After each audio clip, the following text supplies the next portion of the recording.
21 நாட்கள் வந்து நேர மேலாண்மை பயிற்சி சொல்லித்தரோம்.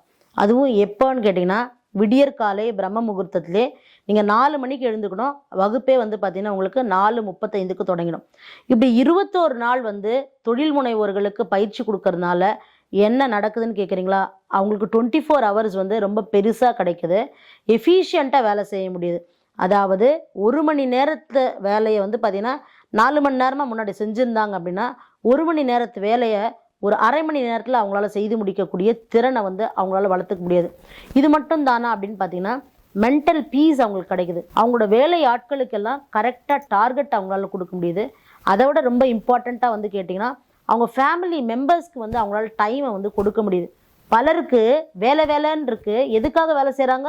அவங்க குடும்பத்துக்காக தான் வேலை செய்கிறாங்க. அவங்க குடும்பத்துக்காக தான் அந்த பிஸ்னஸே அவங்க ரன் பண்ணுறாங்க.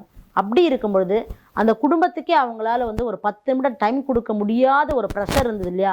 அந்த ப்ரெஷரையே வந்து இந்த டைம் மேனேஜ்மெண்ட் கிளாஸ் வரும்போது அவங்களால சரி செஞ்சுக்க முடியாது.